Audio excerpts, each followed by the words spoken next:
અજબ ભક્તિ અને શ્રદ્ધાથી ભરેલું જીવંતિકા માતાનું વ્રત સ્ત્રીઓ માટે ખૂબ જ મહત્વપૂર્ણ માનવામાં આવે છે, ખાસ કરીને સંતાન સુખ માટે. અહીં હું તમને જીવંતિકા માતાના વ્રત વિશે સંપૂર્ણ વિગતવાર માહિતી આપી રહ્યો છું. ઇતિહાસથી લઈ વિધિ વિધાન, કથા અને સંપૂર્ણ નિયમોની માહિતી આપીશ. આ વ્રત દરમિયાન ઘણી બધી માતાઓને ઘણી બધી ભૂલચૂક થતી હોય છે, જાણે અજાણે ભૂલ થતી હોય છે. તેમને સંપૂર્ણ નિયમો વિધિ વિધાનનું માર્ગદર્શન હોતું નથી.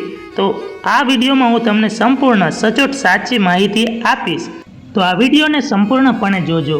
જીવંતિકા માતાનું વ્રત એ એક પવિત્ર વ્રત છે, જે મોટા ભાગે માતાઓ પોતાના સંતાનના દીર્ઘાયુષ્ય, આરોગ્ય, કલ્યાણ અને સુખ માટે કરે છે.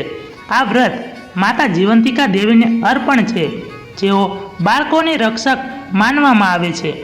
આ વ્રત કરવાનો દિવસ જીવંતિકા માતાનું વ્રત હિન્દુ પંચાંગ અનુસાર શ્રાવણ માસના શુક્રવારે કરવામાં આવે છે અને ઘણા બધા પ્રદેશોમાં ભાદરવી સુદ સાતમના દિવસે પણ ઘણી બધી બહેનો આ વ્રત રાખતી હોય છે. જીવંતિકા માતાનું મહત્વ સંતાન સુખ માટે શ્રેષ્ઠ વ્રત છે. બાળકોને બીમારી, દુર્ઘટના અથવા દુષ્ટ દ્રષ્ટિથી બચાવવાનો માતાજીના આશીર્વાદ મેળવવા માટે આ યોગ્ય વ્રત છે. માતા અને સંતાન બંનેના આરોગ્યમય જીવન મળે છે.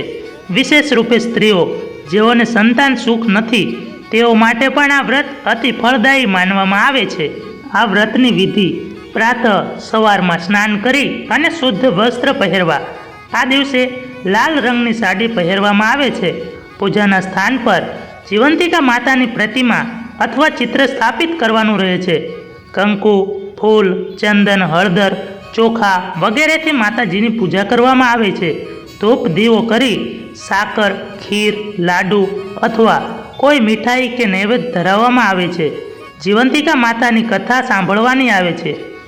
માતાજીની આરતી 5 દિવેટનો દીવો પ્રગટાવી અને માતાજીની આરતી કરવામાં આવે છે. આ વ્રતના નિયમોની વાત કરવામાં આવે તો પૂરા દિવસ ઉપવાસ કરવા, કેટલાય ફરાહાર પણ કરે છે. ખોટું બોલવું નહીં, ત્રાસ આપવો નહીં અને આ દિવસે ગુસ્સો ટાળવો. અંતિમ પર્વે બાળકોને પ્રસાદી આપવી જરૂરી છે. કથા પછી જીવંતિકા માતાની જય એમ બોલવું પણ જરૂરી છે. જો શક્ય હોય તો 7 વર્ષ સુધી સતત દર વર્ષે આ વ્રત કરવું. જો તમારા ઘરમાં નાના બાળકો હોય તો ખાસ કરીને આ વ્રત અવશ્ય કરવું જોઈએ. જો કોઈ સંતાન હોવા છતાં ઘણીવાર બીમાર પડે છે તો આ વ્રત અતિ લાભદાયી છે.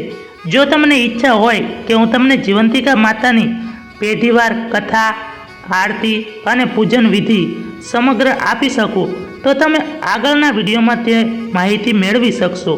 જય જીવંતિકામાં. મિત્રો, વિડીયો પસંદ આવ્યો હોય તો વિડીયોને લાઈક કરી અને ચેનલને સબસ્ક્રાઈબ કરવાનું ભૂલશો નહીં.